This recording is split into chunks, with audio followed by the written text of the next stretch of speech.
Shalom and welcome. This week, we kind of get a double whammy. Shabbat is Shabbat Devarim when we read the beginning of the book of Devarim, commonly known as Deuteronomy, which talks about the preparations for the Israelites who are about to enter the land of Israel. Interestingly, and somewhat paradoxically, Devarim is always read on the Shabbat immediately preceding the observance of Tisha B'Av, the most solemn, the saddest day on the Jewish calendar.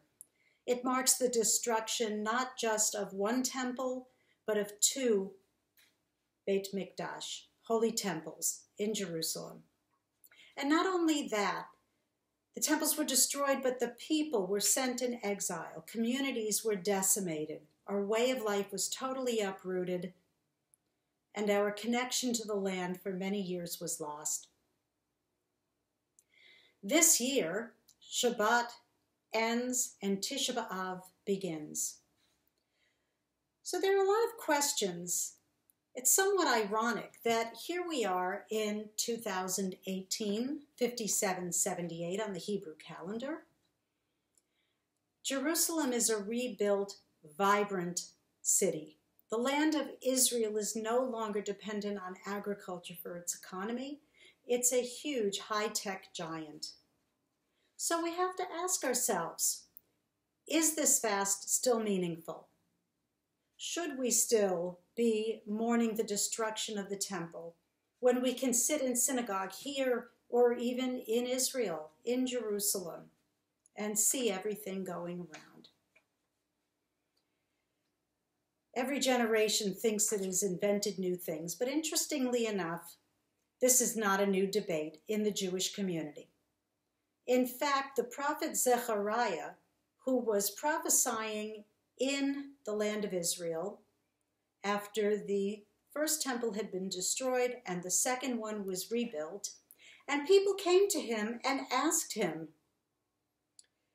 whether or not they still needed to fast on Tisha B'Av and observe all the practices of mourning and abstinence. Just like Yom Kippur, we don't eat, we don't drink, we don't wear leather shoes.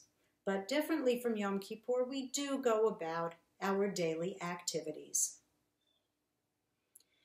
Zechariah replied, "Thus said the Lord of hosts, there shall be yet old men and women in the squares of Jerusalem, each with staff in hand because of their great age. And the squares of the city shall be crowded with boys and girls playing in the squares." What Zechariah did was not only suggest that we would continue to observe this date, but that it would be transformed into something joyous.